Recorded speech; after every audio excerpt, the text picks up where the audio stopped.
you go there.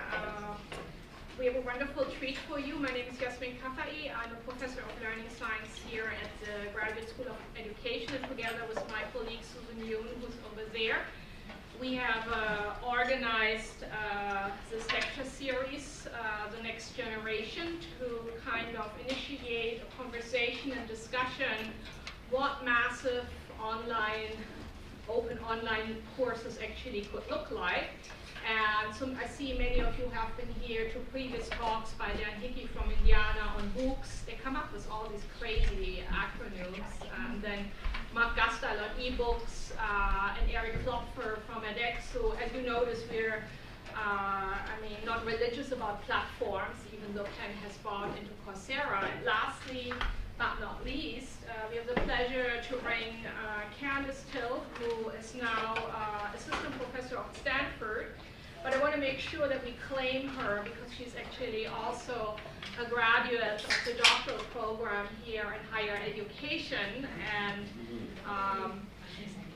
so great preparation, and has degrees from Carnegie Mellon and an undergraduate from Berkeley as well. I know Candace actually a few years ago, we were kind of convened very quickly when President Obama came on power to work for the Department of Education on the National Educational Technology Plan.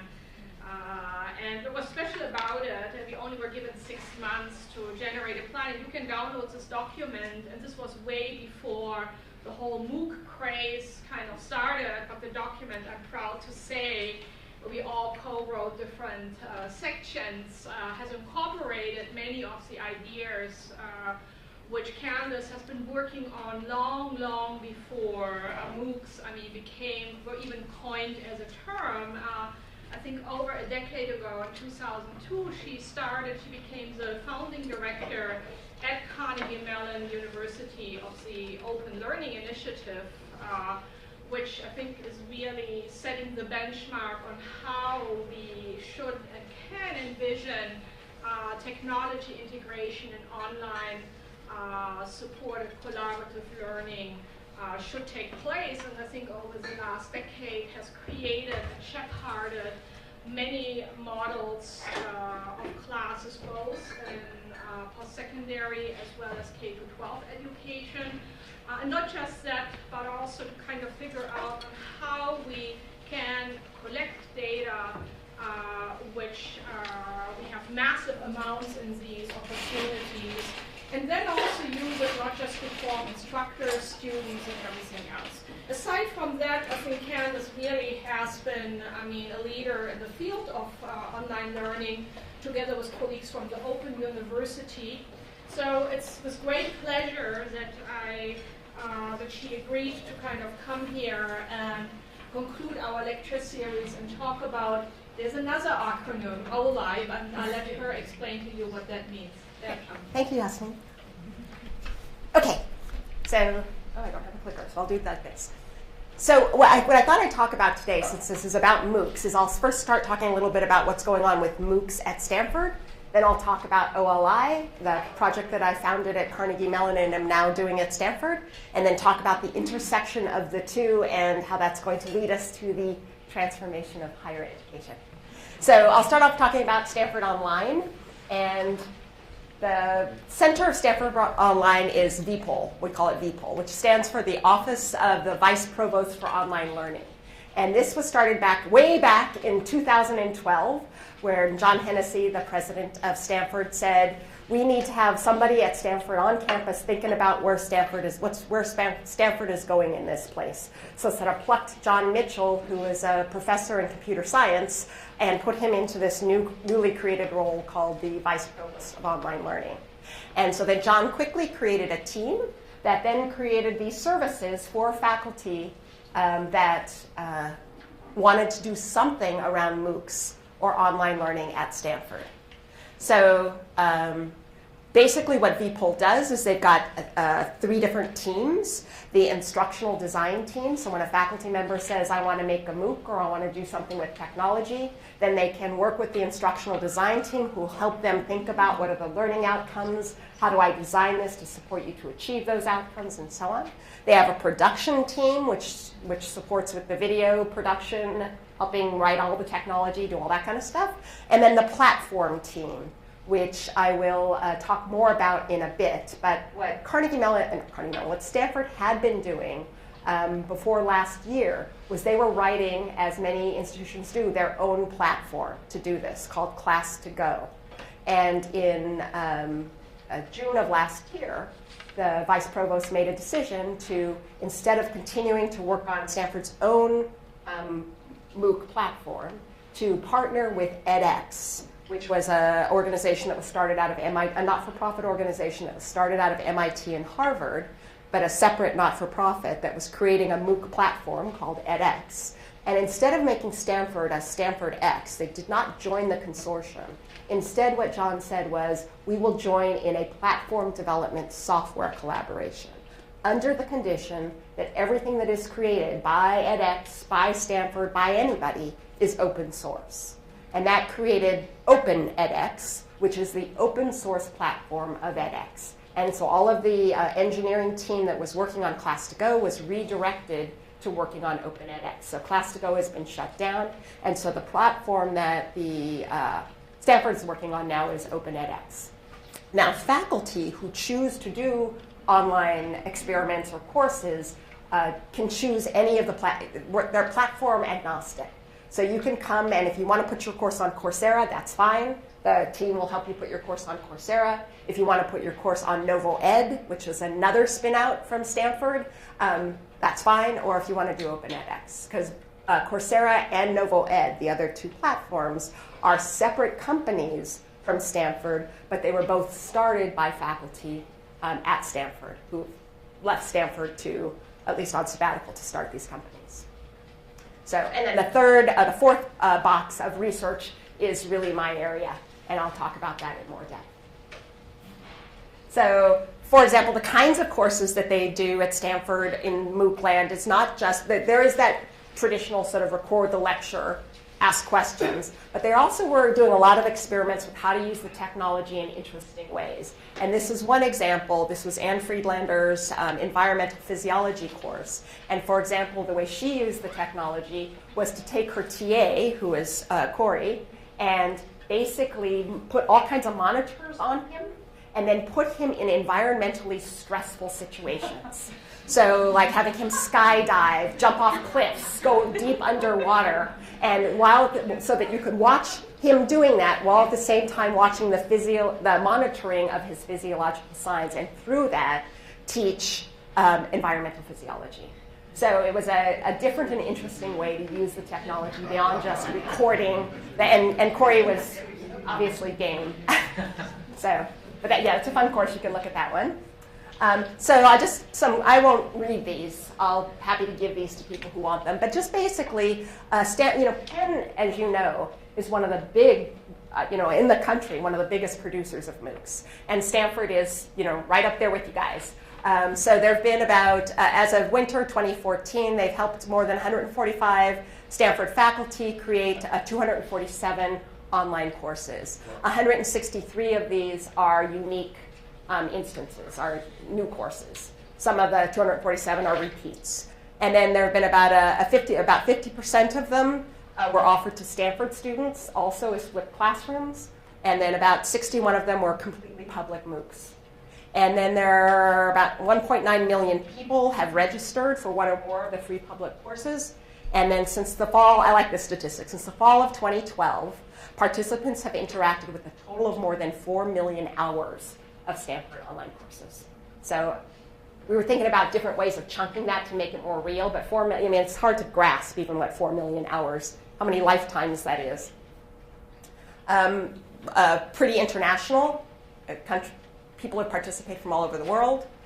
And then this is, the other thing that John did, in addition to just providing these services, is offered these seed grants. And what seed grants were for any faculty member at Stanford who wanted to try something with technology, doing a MOOC, doing something in their classroom, they could apply for a seed grant, which was about $25,000 each grant, and some of the departments matched those grants, so the faculty member could get about $50,000 if it was matched, and there weren't any restrictions on it. Just do something interesting. The only thing you can't use the money for is to buy out your salary. But other than that, anything's game. And that money was over and above the free services from the Office of the Vice Provost. So you don't have to use any of that money to pay for the instructional design team, the production team, anything like that. That's just for whatever else you might want to do with that money to make to experiment with your technology. And there was pretty good uptake. They thought, when John first thought about this, he thought he'd maybe give out 6 grants, in the first quarter. So he's given out 66 grants. Stanford's given out 66 grants, and all 6 schools have participated. And this is kind of the distribution of to which schools the grants have gone. Candace, Yeah. would you mind interruptions for questions? Oh, no, please. This is very instructive. 2 questions, one bearing on the earlier slides. Is anybody at Stanford keeping track of the sort of number of starts as opposed to the number of completions for faculty who buy into the idea of doing a MOOC? Say you have 200 who start, going up with 150 who actually produce something. And similarly, the rate at which there are interesting products produced out of the seed grants. Yeah, so I don't have those numbers. I'm sure the Office of Vice Provost does. For the most part, people who start, there's the process, and for those who are interested in this level of detail, I'm happy to talk offline. There is a registration process where you, if you want to do something, you can, even if you're not applying for a seed grant, you fill out this little online registration form, and then from that, and you can say what level of service you want from the Office of the Vice Provost. And then we have this committee called the Prioritization Committee that gets together, and we look at all of those registrations and then look at how to allocate the resources. And so we can go back to a faculty member and say, you said you wanted all of this support. We can't really do that this quarter, but we can give you this much support, et cetera. But for the most part, it's pretty good. I don't think there's a high, kind of like at Penn and at Stanford, our student graduation rates. Our faculty, I would say our faculty completion rates are also really good. So there's not a lot of start-stop. And then we have a lot of repeat, too. A lot of faculty who do one and then want to do it again. Although, you probably find this here. Pretty much every single faculty member I've ever spoken to about this says it was way more time and work than I ever imagined. And sometimes that's positive, and sometimes that's not positive. Well, one of the things that I will say, and John Mitchell, who's the vice provost, will say this, that he's been a faculty member at Stanford for over 25 years. And he said that one thing that's really exciting about this MOOC phenomenon is he's heard conversations of senior faculty talking about teaching and learning more in the last year than in his 25 years at the campus. Yeah. So it's really fostered these interesting conversations. Yeah. And does that extend to the faculty members not creating online course content MOOCs, or is it mostly among the people who've been engaged? It's mostly the people that are engaged in the technology, although if you have a colleague who's engaged in it, then those conversations happen within a department, within a school, with the faculty who aren't engaged, kind of trying to understand what's going on, and then you have these interesting conversations. So a strategy that seemed to work well at Stanford, and I don't know that this, different institutions are very different, but it seemed to work really well to just kind of go out and seed interest all over the university for anyone who just had an idea of wanting to try something and letting that kind of organically grow. So I came in and started a different process, which was more intentional, and I think that those two things interleaving together I hope will create a real culture of data-driven continuous improvement and experimentation. Yeah? What's the annual budget for people?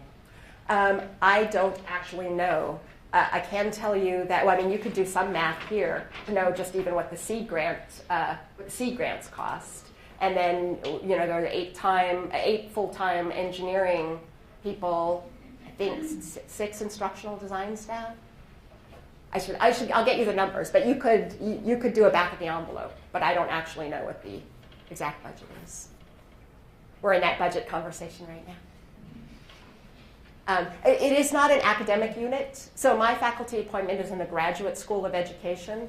The Office of the Vice Provost for Online Learning sits directly under the Provost President's office, and it is outside any school. It's just a collaboration with the schools. Okay, so now I've talked about MOOCs and the VPOL. Now I'm going to talk about the other, so we're going to have these 2 vectors that are going to come together. So we just talked about VPOL. Now I'm going to talk about the Open Learning Initiative, which was the project that I founded and directed for 11 years at Carnegie Mellon University, and taking a different approach. So the Open Learning Initiative was basically a project to take what we know about human learning, or what we think we know about human learning, the affordances of the technology, and bring those 2 together to think about how could we create open, web-based learning environments that would support, in this case, an independent learner someplace in the world who didn't have access to a high-quality post-secondary education. So that was the original design goal of OLI.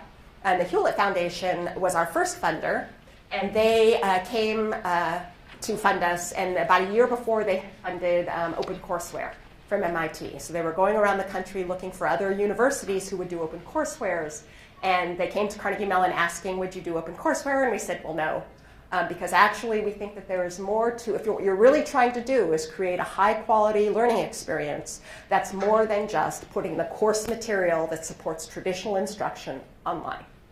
So so we were pitching them a different project, which they weren't interested in. They were about to leave, but the day they were visiting was September 11th, 2001.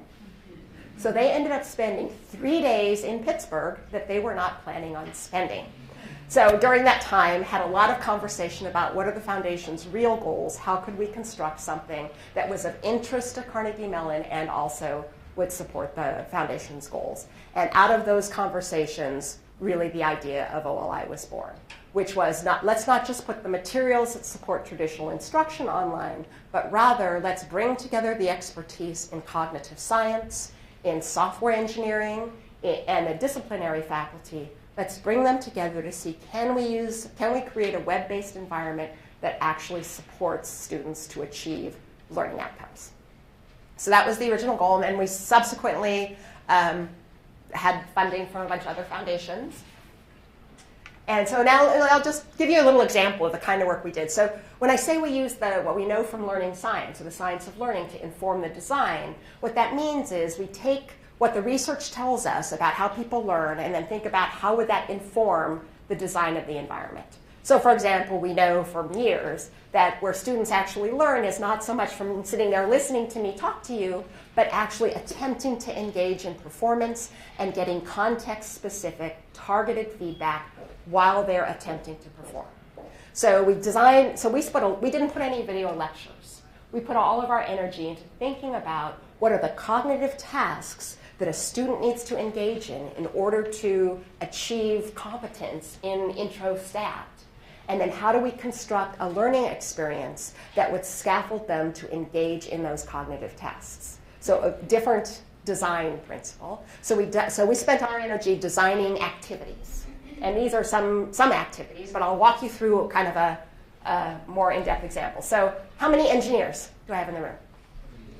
Okay, great. So this is one activity that is out of our sophomore engineering statics course. And this is on forces and concurrent forces. So the students have been working through, at this point in the course, they've been working through some learning experiences, and now they're doing what we call a Did I Get This? This is an opportunity for a student to assess for themselves whether or not they've gotten something that we're trying to teach them. In this case, summing 3 concurrent forces. So the engineers in the room and maybe others will say, oh yeah, I could do this in my sleep. So I give you these 3 forces, and I ask you a simple question. What's the magnitude of the sum, and what's the direction of the sum? And the student can just go ahead and type it in. The system will give them immediate feedback. If they can't do it, they can ask for a hint. That's the they can ask for a hint. And the system will say, well, the purpose of this activity is for you to be able to assess whether or not you can do this. So maybe before I give you any more help, you might want to kind of struggle with it a little bit. But if you want some help, go ahead, ask for help, and I'll give you more help. So if the student says, yes, I want some more help, then the system expands and says, remember, the first step is to resolve each of those forces into its component parts. Can you do that? Just go ahead and, for the first force, do the first. And so the student, again, can type that in, get immediate feedback. If they can't do it, they can ask for a hint. I don't know how to do that. And the system will then start walking them through how we want them to think about solving this problem. So they can ask the first level of hint. If that doesn't work, they can get the second level hint. If that doesn't work, they can get what we call the third level hint, or the bottom out hint, or what you probably call the answer. So it is 7.49. So type that in. So they can type that in and move on. Now, then they have to get to the next component, and so on. And for each of those, all of the hints are targeted to that particular substep of that problem. So by the time they finish doing that substep, you see they're able to do that. It says, great, now can you answer the original question? They can go ahead and answer the original question. If they need more help, they can say, no, I still need more help, and so on. I'm not going to walk you through the whole process because it would be boring probably to you. But you can see that the student can now answer the original question. But in order to do that, they have actually expanded and gotten a lot of scaffolding and support. So the system says, great that you're able to do this, but actually we would expect that you would be able to answer this kind of a question without all of that scaffolding and support. We would expect you to have greater fluency. So if you wanted more practice, click here and you can try another problem.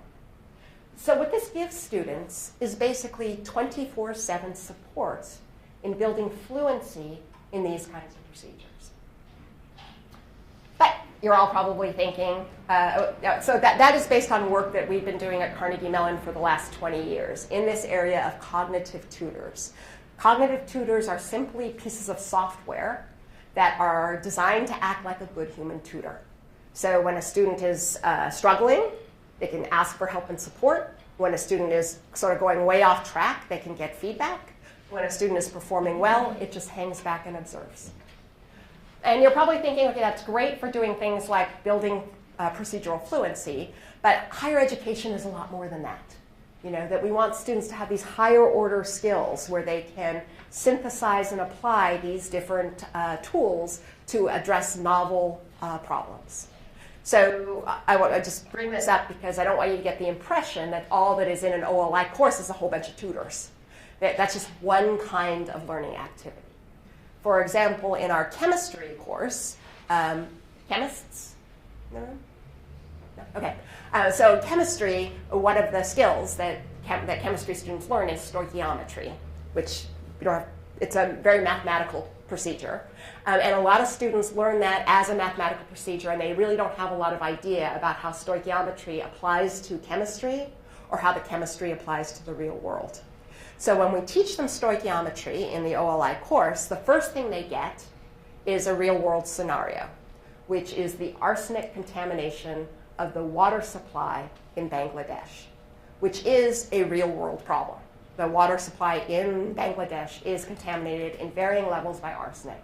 And it's a problem because arsenic has no scent, it has no taste, but it has a negative impact if you ingest too much of it on the human body. So people are using these ground wells that are contaminated by arsenic. So we tell the student, okay, you're a chemist in Bangladesh.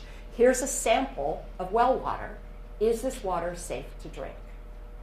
And we tell them the World Health Organization's statement about how many micrograms per liter of arsenic are safe in drinking water.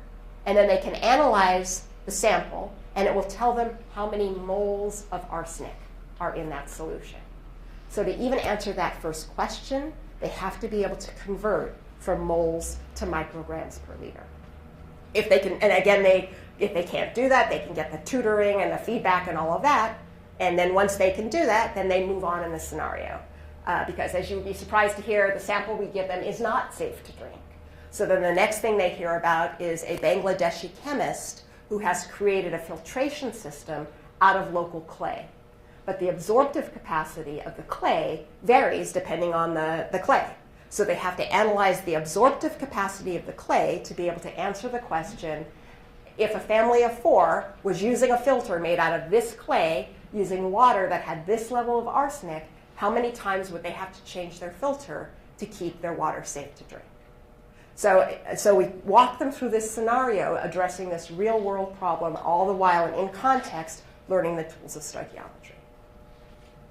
Candace, Yeah.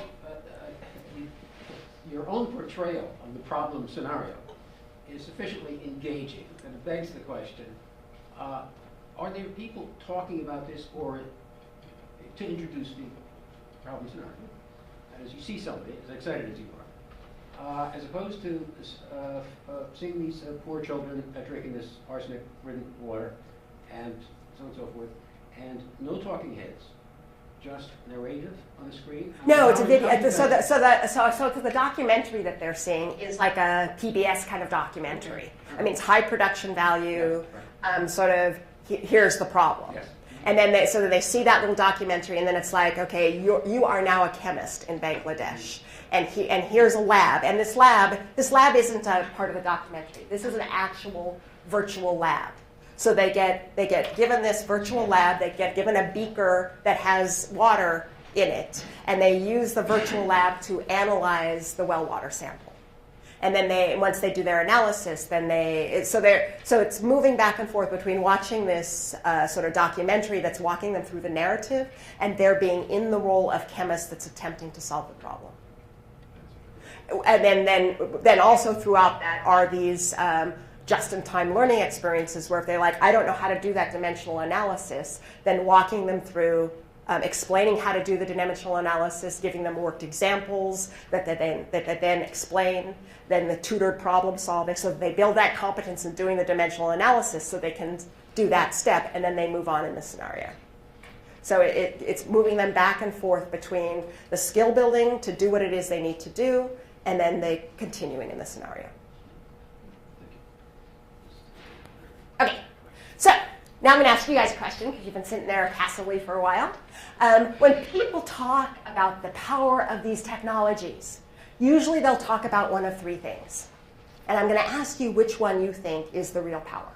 Okay? So I've got 3 images here. The first one is the simulation capability, as we were just talking about. You can put students into situations that it was really hard to do in the classroom. You can have them in engineering build bridges, and the bridges collapse and nobody gets killed.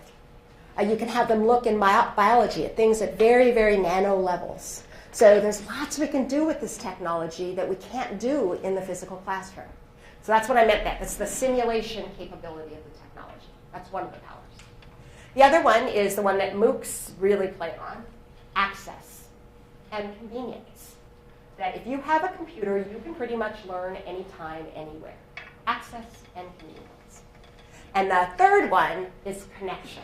That these computers are not just connected to a server, they're connected to a network. And so on the internet, we can connect learners to each other, we can connect them to other experts, to resources, to the world. So I'm going to ask you now, which one do you think is the biggest power? Okay, how many people think it's that simulation thing? Raise your hand. Simulation. Okay. How many people think it's access and convenience? That's really the one that's going to be the game changer. Okay. How many people think it's connection? Okay. You know, what's interesting is I've asked this question over a couple of years, and you can see it shifts pretty much in this direction. Okay, so how many people are the kind of people that when I ask you to raise your hand, you're just not going to raise your hand? Yeah, okay. You did it. Okay. No, but some people don't raise their hand because they're like, Candace, this is a bad multiple choice question because you did not give me all of the above. They're all important. How many people are thinking it's really all of them? It's all of them. Okay. How many people are thinking it's none of those? Okay. So it is a bad question. How about I don't know and I don't have any evidence? Okay, I don't know how many. There we go. It's a scientist speaking. I love that. So these are all really interesting powers, but actually they're not, from where I sit, even the most important thing. The most important thing is what I like to call our killer app. And it is what Google has already figured out. It is what Amazon has already figured out. That the power of these web-based technologies is not pushing things out, but only pushing them out to the interface. Because in the interface, we can observe. We can observe, and Google and Amazon, they're observing us in that interface to understand us better as consumers. We can do the same thing. We can push it to the interface to understand us better as learners, as individual learners, so that we can make the environment better fit the learning needs, but also as learners in general. These are amazing research platforms, but only if we instrument them right. Because part of the challenge we're having right now in the MOOC world is we're collecting tons and tons of data, but we're not necessarily collecting data that will help us make meaning out of really what's happening for the learner and in the learning experience, which gets right to, I think, the point you were making. I can't tell you which of those is most important because I don't have evidence. And that is kind of what we were doing in OLI, is looking at tagging all of that information of the learners designing those activities so that and tagging the actions that students were making those activities so we could collect this data to drive this powerful feedback loops. One of them was to the learner, to give them more feedback on how they're doing so they can make choices about their learning. The other one is to the instructor.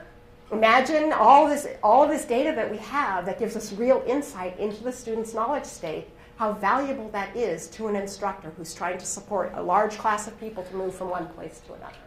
Now I'll talk about that in a moment. And then the other two loops are kind of my favorites. But I'll just talk for a moment about the instructor. So this is an example of what we call the instructor learning dashboard. And this is out of our introductory statistics course. And this is a screenshot from a real class. So what this tells us, so in this module on examining distributions, these were the learning objectives for that module. They're stated in student-centered and observable ways. This bar tells this faculty member where their class is relative to that objective, based on the interactions that the students have had with that module. So the students in green, what that means is if you were to give them an assessment today on that particular outcome, we predict they'd nail it. Students in orange, we would predict they'd probably be okay. Students in red, they're trying, but they are not getting it. Students in gray, anybody got an idea? Student in gray, what is that telling us? Yeah, they haven't done enough work in the system for us to make any kind of reliable prediction.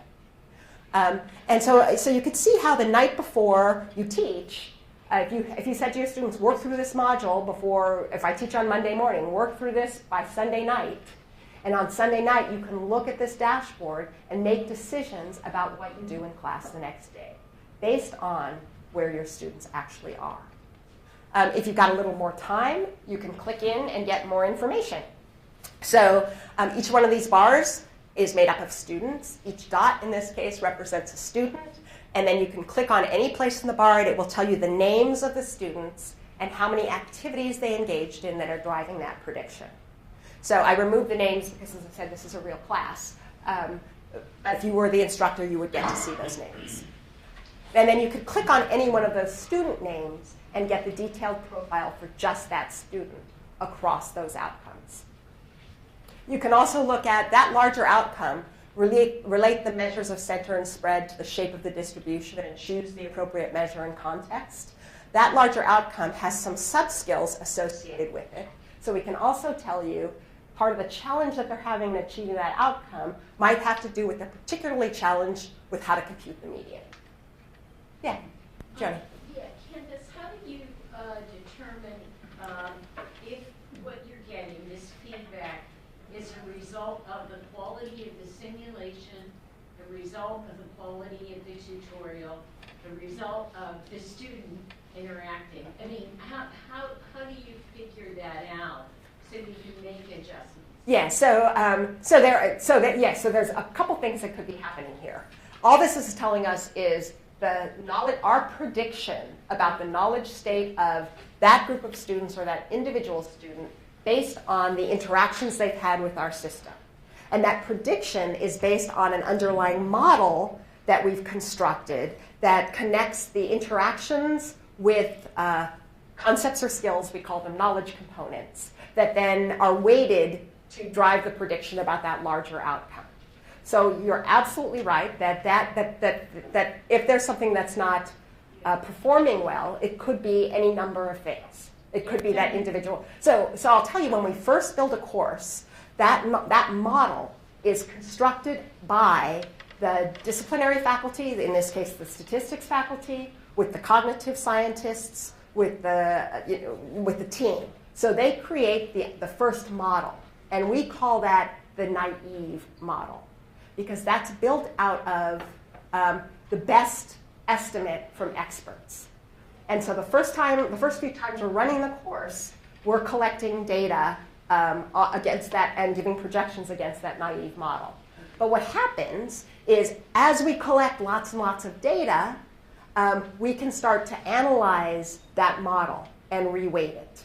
And I'll show you, and that's what I mean about these other feedback loops. So one of the feedback loops we talked about to the instructor, to the student, then there's to the course design team.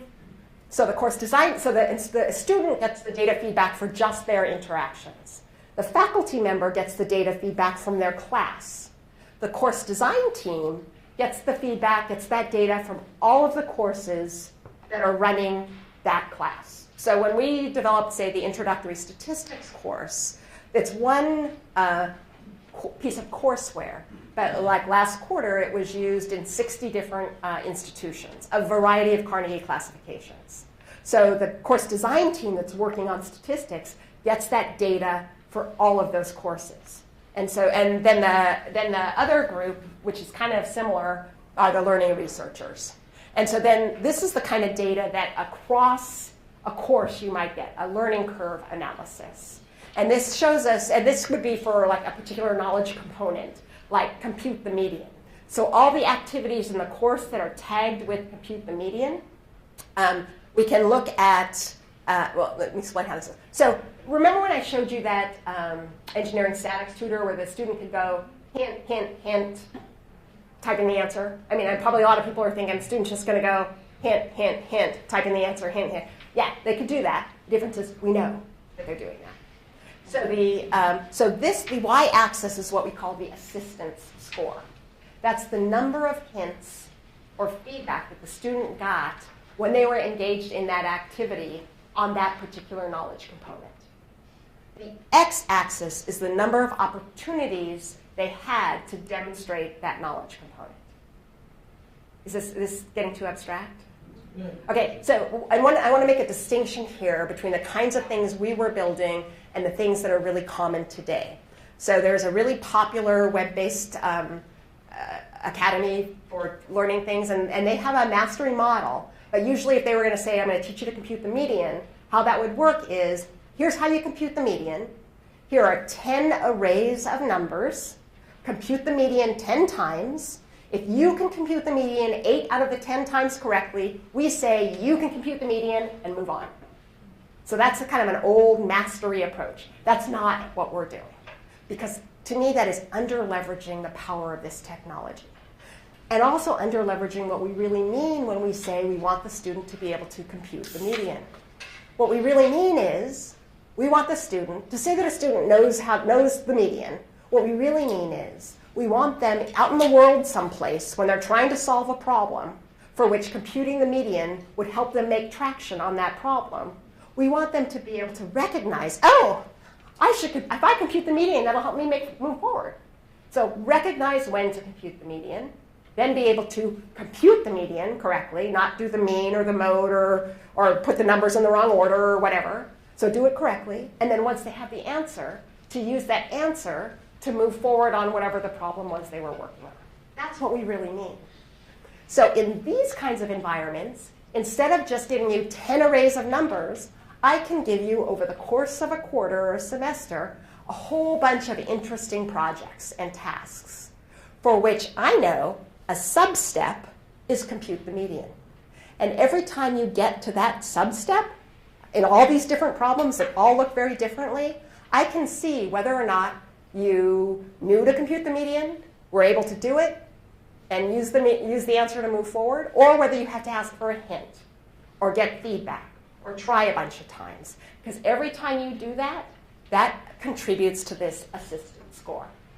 So every time you came upon compute the median in some activity, someplace in the course, I can observe how much assistance you needed in order to do that. And then the computer can aggregate all of those instances across that whole course to build a profile and a prediction about how well can you compute the median.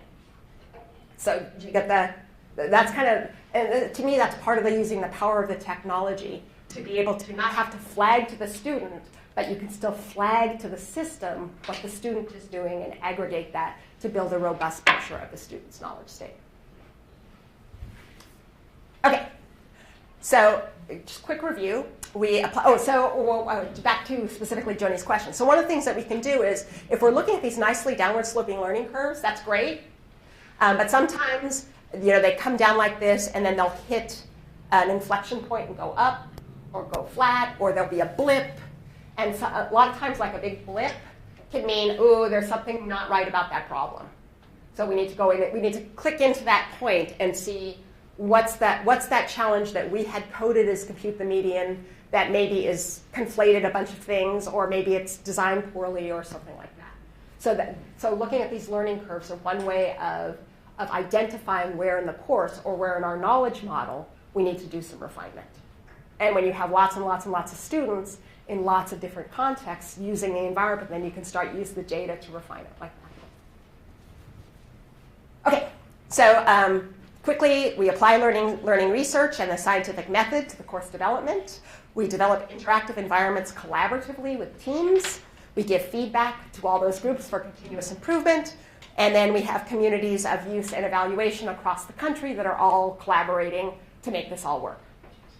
So I think I'm getting short on time, so I'm going to quickly. So I'll give you copies of these reports, but we've done a number of studies that show the effectiveness of these environments. Probably the one that got the most press was the study we did a number of years ago on accelerating learning, where we had students. The usual statistics course at Carnegie Mellon is 15 weeks with 4 class meetings a week. And the students in the OLI condition completed the course in 8 weeks with 2 class meetings a week. So it was half the elapsed time, and within that half the elapsed time, half the instructor contact hours. And the students in the OLI condition did as well or better on all measures, including follow-on retention studies, than the students in the traditional condition. And we replicated that study 3 times with different instructors and different class sizes because the effect was just kind of unbelievable. Yeah? How did the students like it? Like that mode of learning as compared to, did you study that? It varies. So I should say that, this is probably an important question. Maybe a part of that question is that the students, how do we get students into the study? I wanted to just take the introductory statistics roster and randomly assign the students to OLI condition, traditional condition. What do you guys think my IRB said about that?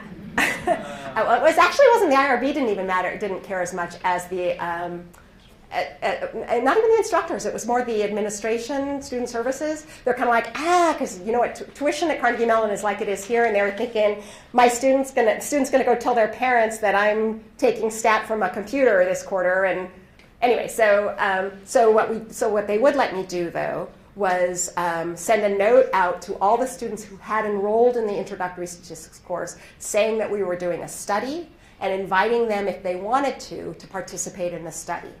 And they had to fill out a survey monkey because I wanted a bunch of demographic information from them that isn't in their transcripts, like how many classes, what they're called, a bunch of stuff. So that of the students who volunteered to be in the study, we randomly assigned those students to condition. So you volunteered to be in the study, and you got a letter that said, great, you're in the accelerated group, or you're in the class you signed up for, the traditional class, and you're our control condition.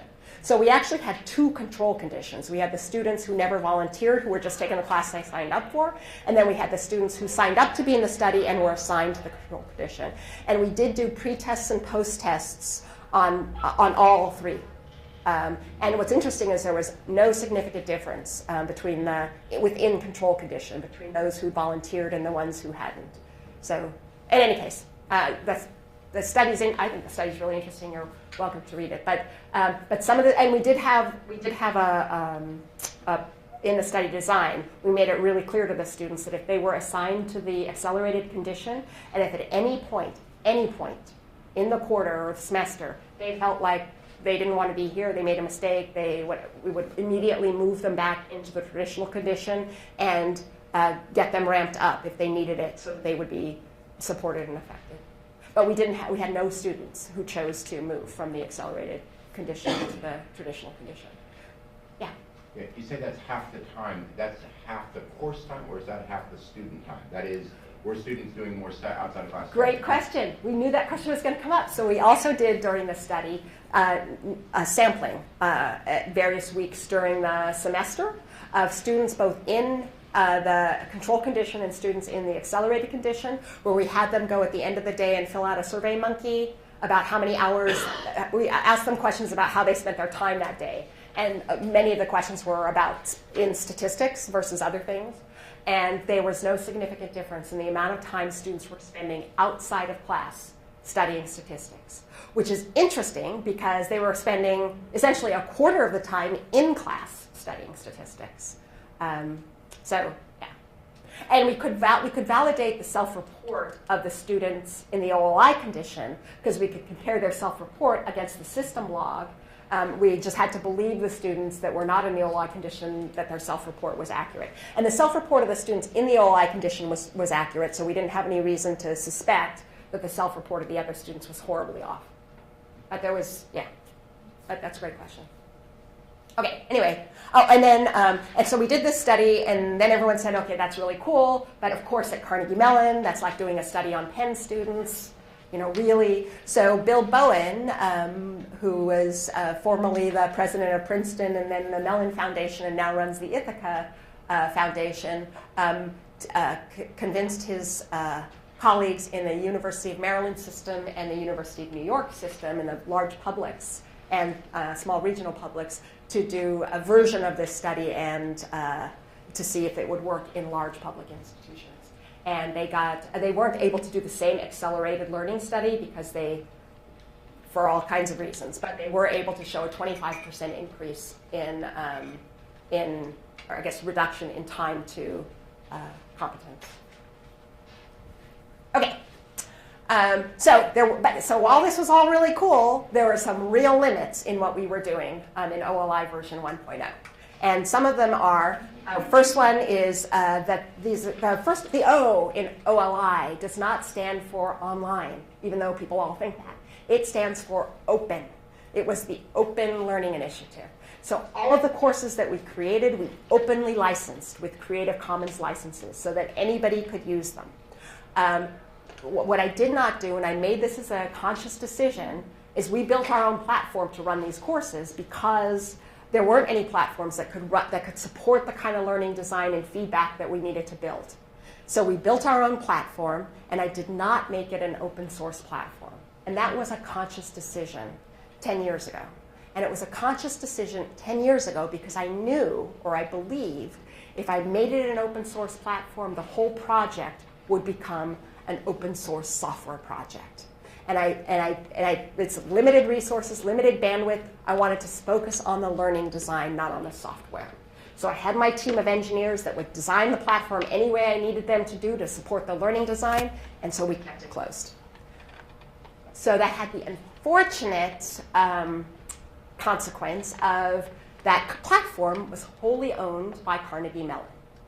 And so Carnegie Mellon has chosen to take the platform and spin out a for-profit company that has exclusive license to that platform, where all those openly licensed courses run. So now we're in this weird position where the courses are all legally open, but they're not practically open because they only run on a closed proprietary platform. So these are some of the limits, and there's a happy ending. I'm fixing these things. So the other thing was limited authoring, adaptation, and data visualization tools. The courses took a lot of time and energy, and we had these teams constructing it. But if you were an individual faculty and you said, oh, I like your statistics course, but I want to change this part of it, we did not have good authoring or adaptation tools. You could select and sequence stuff, choose not to use stuff, but in terms of creating new interactive activities, we didn't build the tools to do that very well. We did have folks from multiple institutions building stuff, but they had to, it was a pretty intensive learning curve, and you needed technical support to do it. So another limitation. The other limitation is in the project, learning science, I said it's all founded on learning science, equals cognitive science.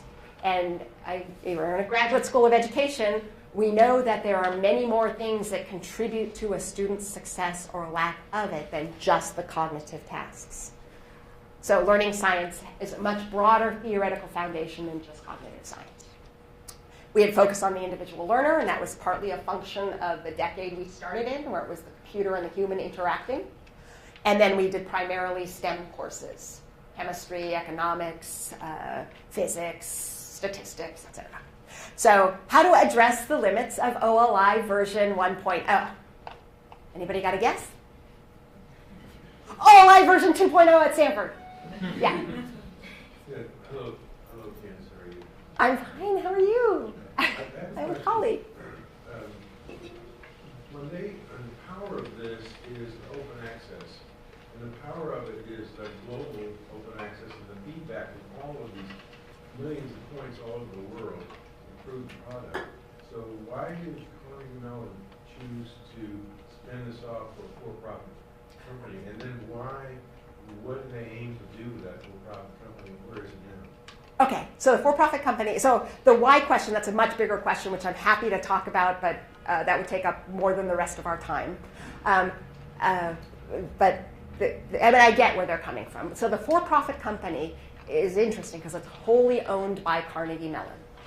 So it doesn't have shareholders or VC investment. It's wholly owned by Carnegie Mellon.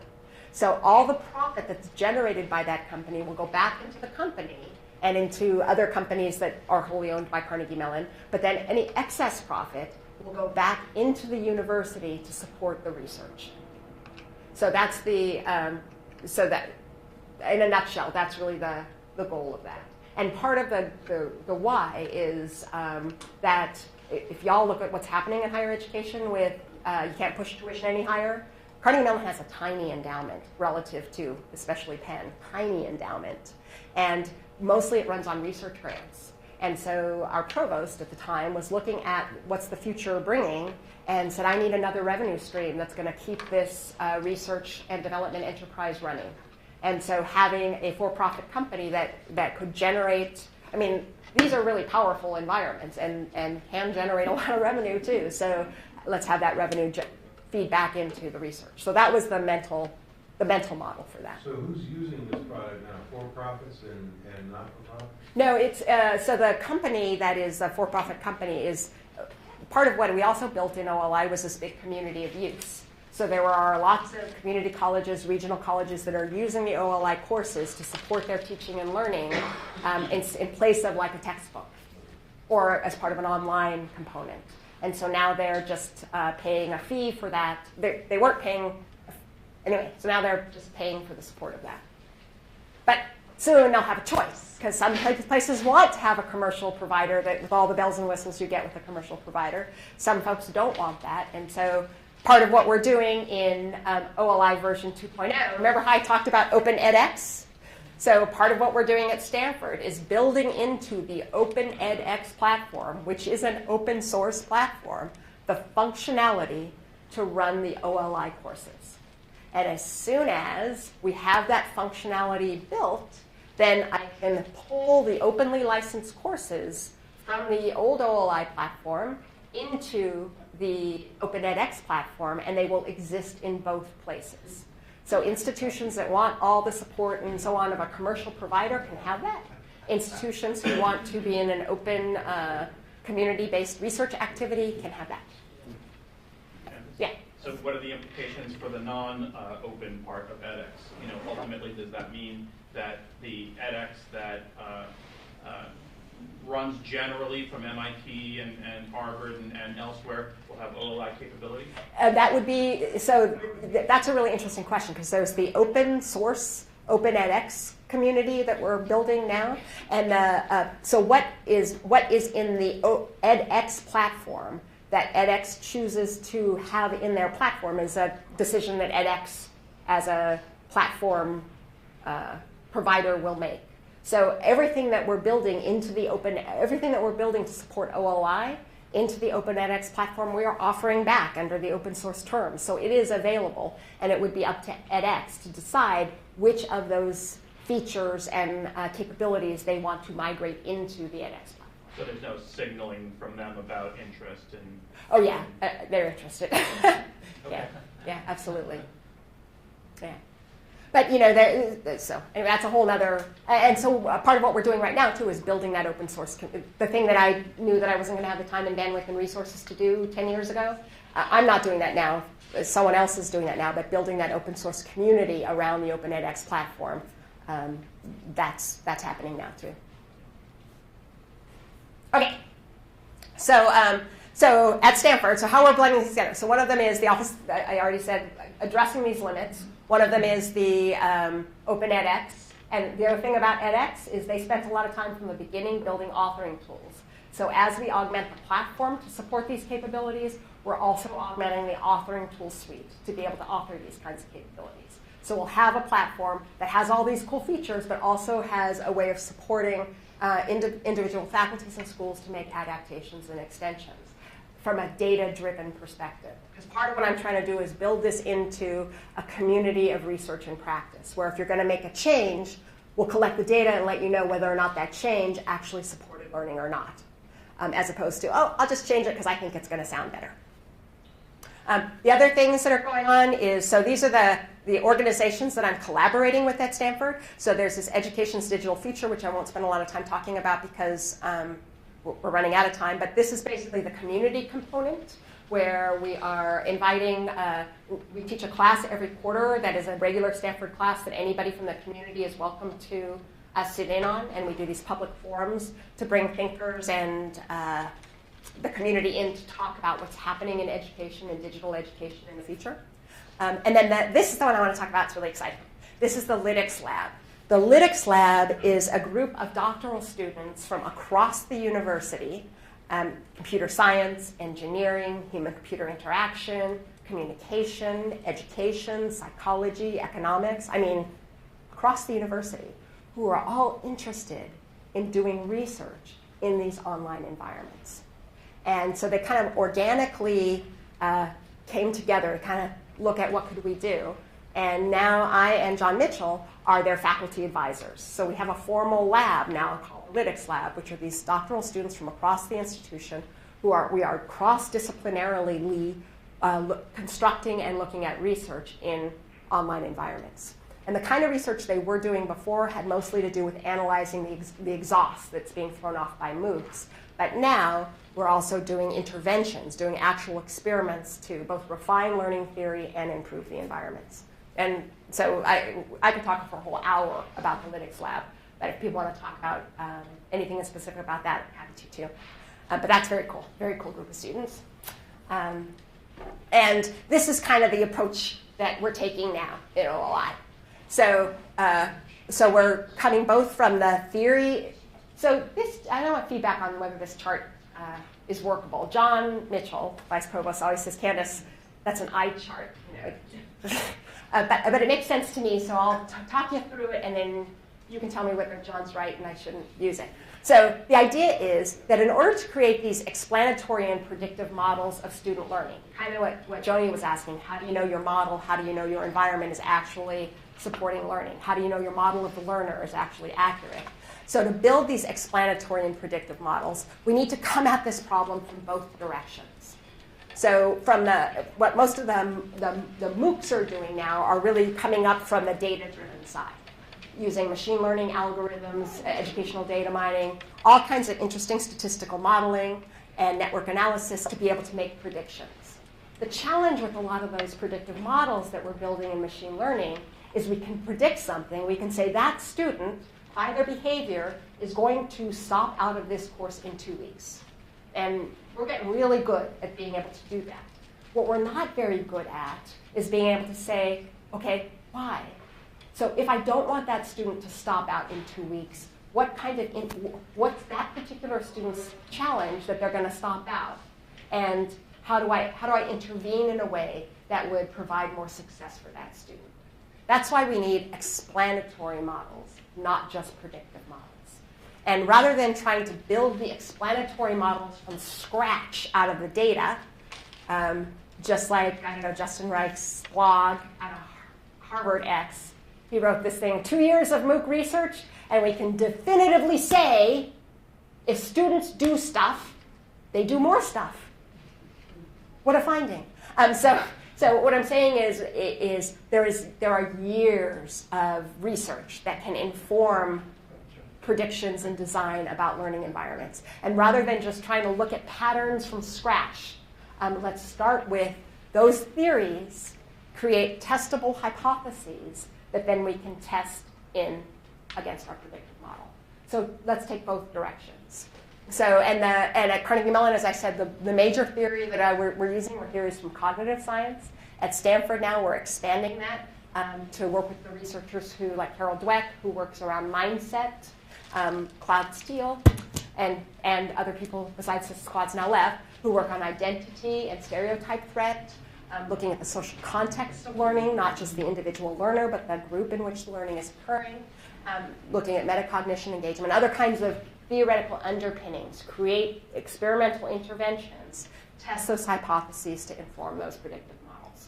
And all of this, both the relationship, the data mining, and the hypothesis testing has to be informed by the subject matter expert, because things like critical thinking are not abstract skills. They are deeply tied to the domain in which they are occurring. And so we have to build these models in partnership with all of these various areas of expertise. So that's what we're doing. And that brings me to how I think the new technology will, in fact, transform higher education, which is we should be designing these technologies based on, as I said, what we think we know about human learning. So use the learning theory that we have to design the educational technology. And then use these technologies for what they're really good at, great big data collectors.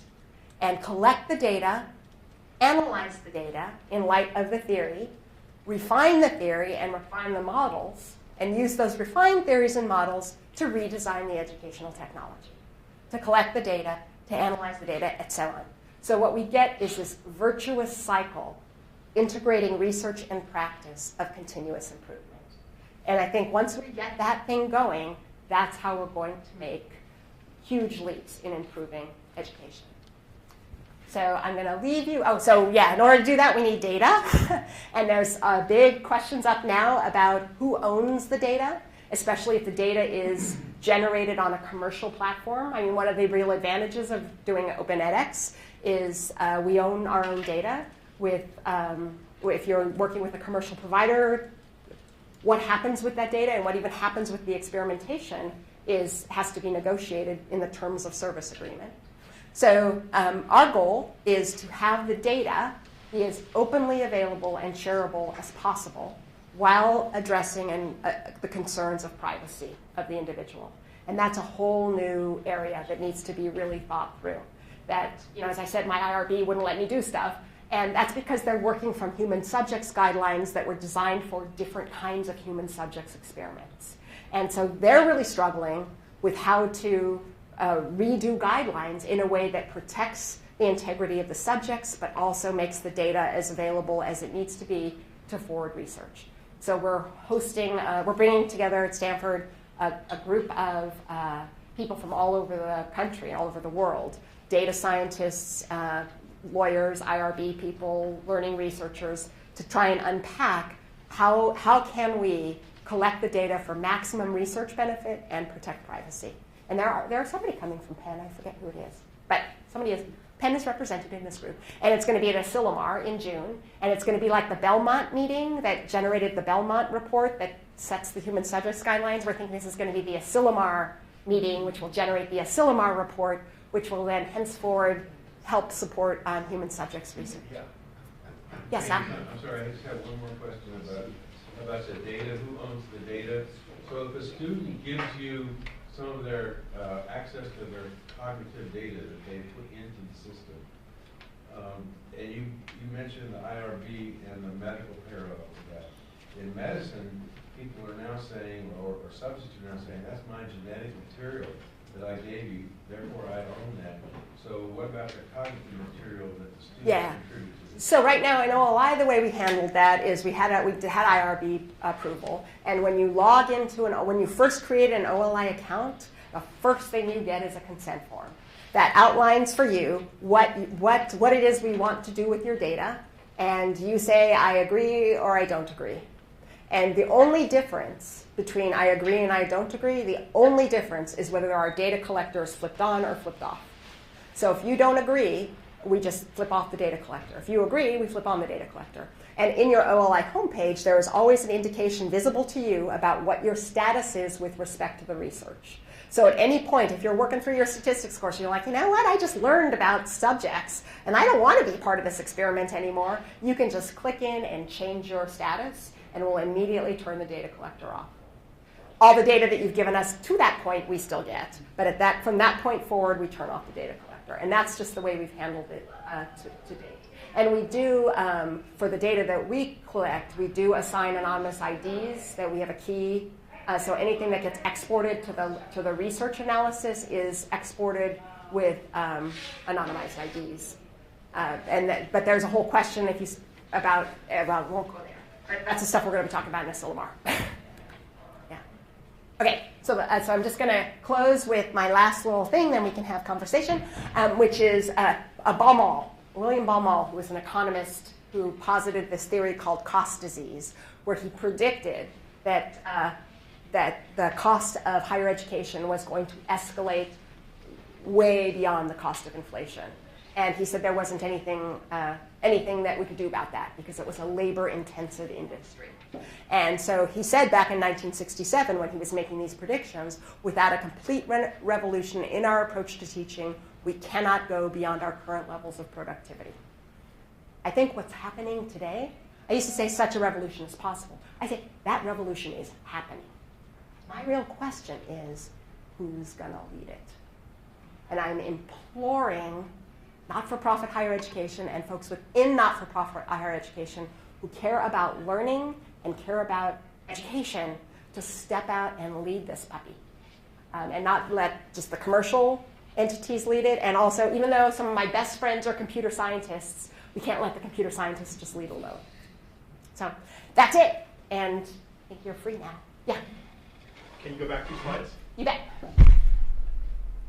Okay, so this virtuous cycle, I'm going to ask you 2 related questions about it. First of all, I'm a true believer. I'm a disciple. This is what needs to happen.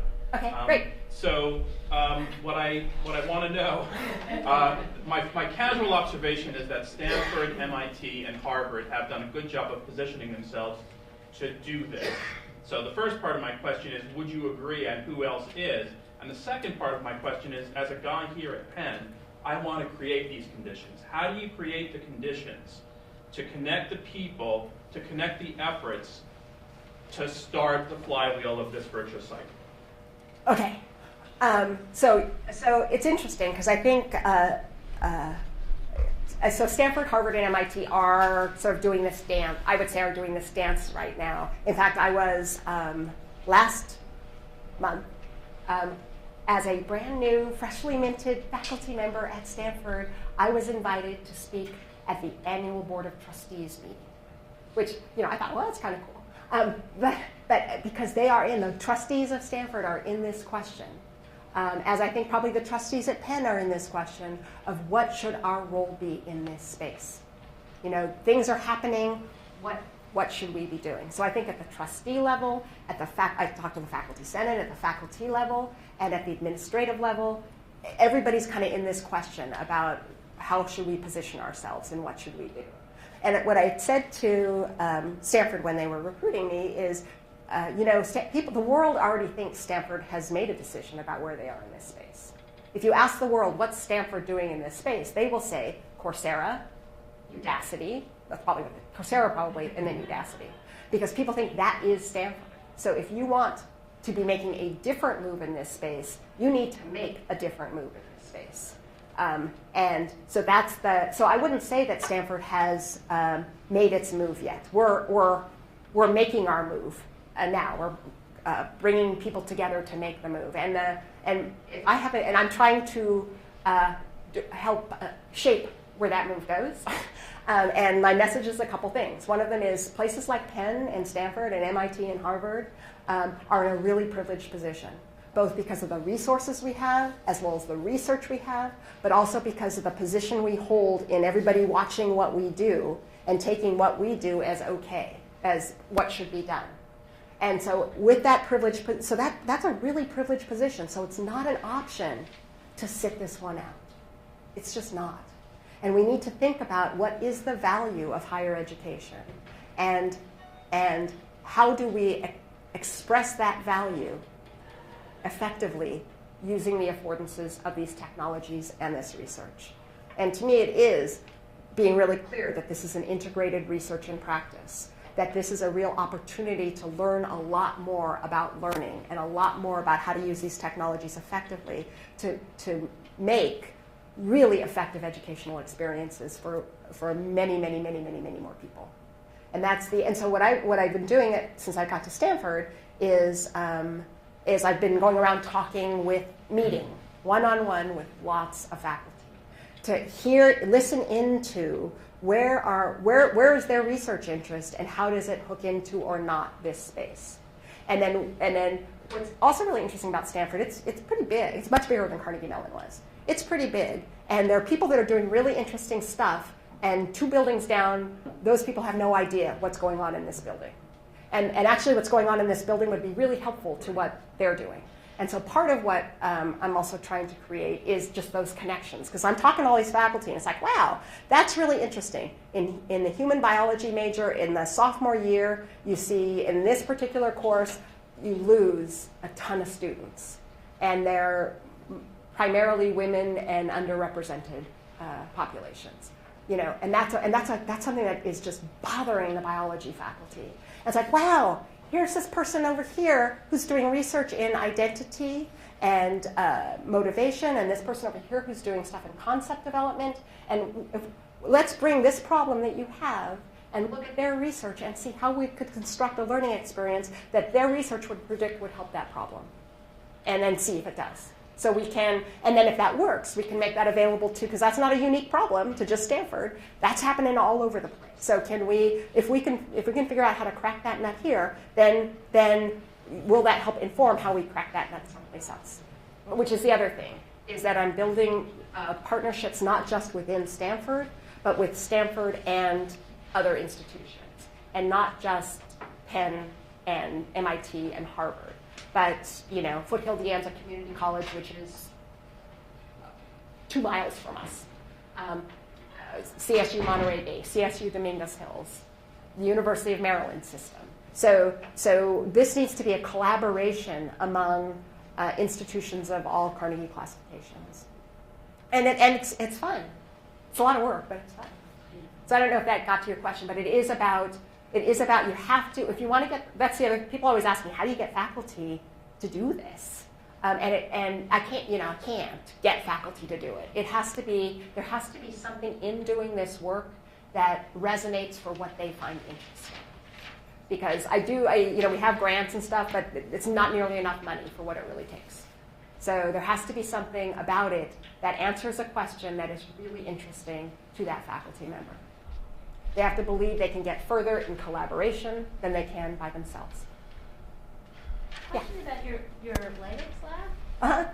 So how are the students funded? Oh, so the students are funded by their home departments. Oh, okay. And we do have some funding, but it's not. And I have some TA for my classes and stuff like that. But mostly they're funded the way they're traditionally funded. Okay.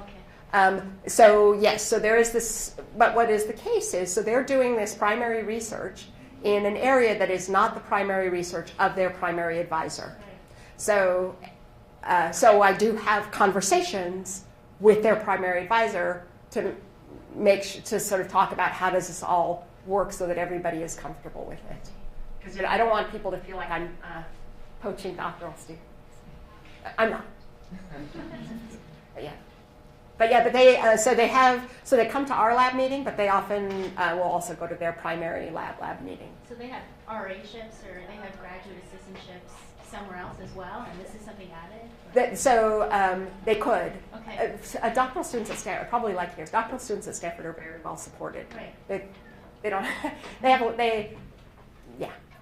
yeah. So yes, but they could have RA-ships elsewhere. But they could also have RA-ships in the Office of the Vice Provost for Online Learning or in my OLI lab. Yeah. And then like one of them is being two of them I'm having be TAs for 2 classes I'm teaching. And they're not, it's funny because they're not education students, Right. but they're TAing for, it's okay. It seems really encouraging that a lot of these research and pedagogical issues are sort of the most salient points that you seem to be talking with faculty about. But I'm kind of curious about the tenor in those like trustee meetings that you alluded to about. Is there concerns? I'm sure it's more political in terms of concerns about maybe diluting the quality of like a Stanford or a Penn or a Harvard coursework. Those questions come up, and so sort of my message is about that is. Yeah, I think part of what residential colleges need to get on really quickly is saying what's the value proposition. So if we can support a learning experience and demonstrate that a student can achieve these competencies like in statistics, interacting with this online environment, then there could be the fear that a reasonable consumer would say, whoa, I could go do that and learn statistics, or I could pay you $40,000 a year and come. So which should I do? So one of the things is, what is the value then of a residential experience? And that is a big conversation that's going on. And I think that we need to, and I think it's different for different people. The other thing is, I should have said this at the very beginning, what I'm not trying to do, even though I get accused of this sometimes by Inside Higher Ed or the Chronicle, you'll see these little headlines that say, she's trying to replace us with computers.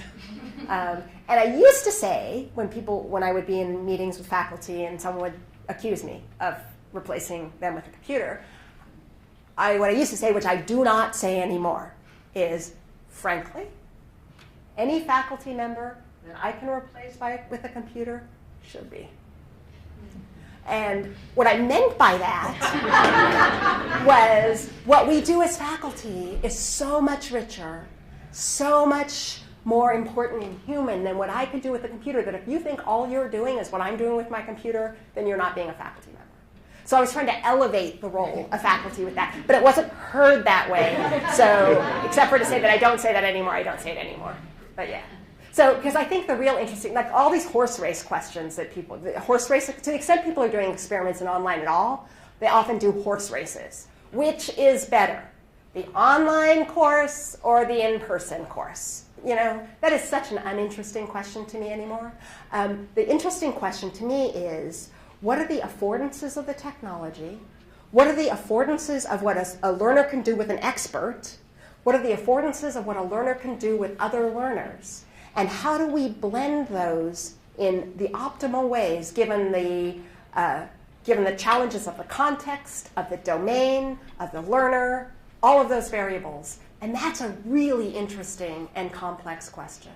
And that's where I think we should be spending our energy. It's not sort of like how are we going to replace higher education, but how are we going to use these environments to do things that we couldn't do before and really make the higher education experience both more available to more people and richer for the people who already have it. Yes? Yeah. Given that you're coming from Coursera, from Stanford, that's been interesting slip.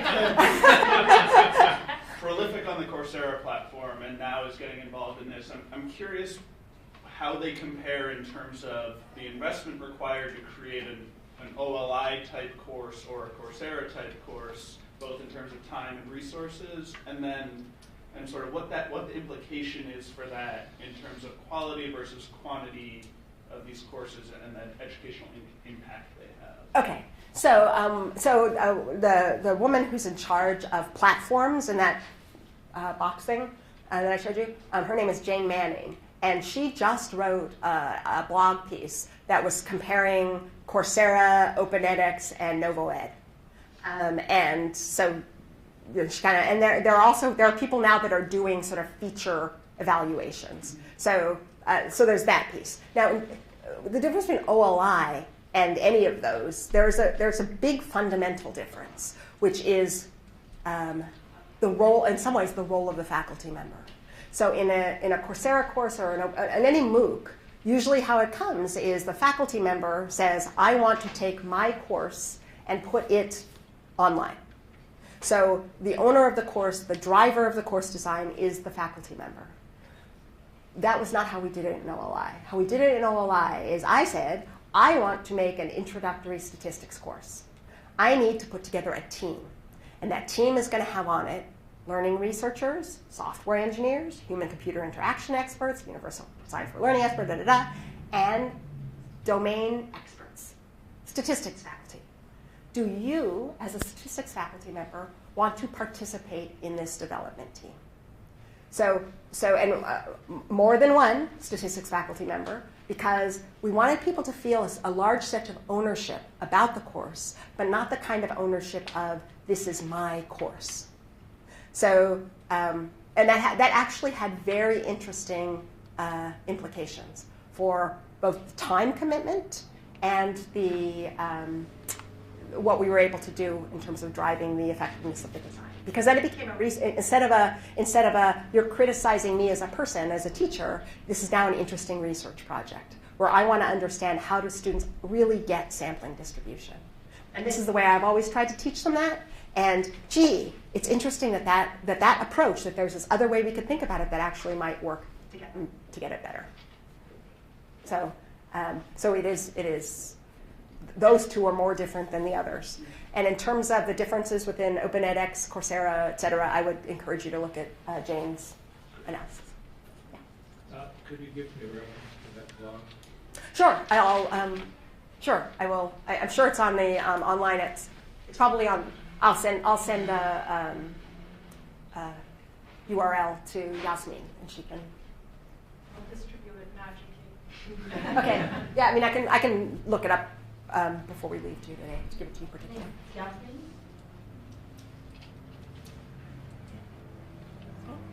I think we might be out of time actually. Yes, if there's no more questions. Okay, one more question? Well, I want to thank everybody for coming. Thank you. Candace, for yeah, and I'm happy to talk more about this if you can just send me email, which I don't think I put my email up there, but if you just Google me, you'll find me. And except for that, if you Google me, there's a high chance you'll get my email from Carnegie Mellon because I was there a lot longer. If you just take where it says cmu.edu and pull CMU out and put in Stanford, it works. Same email address, just institutional shift.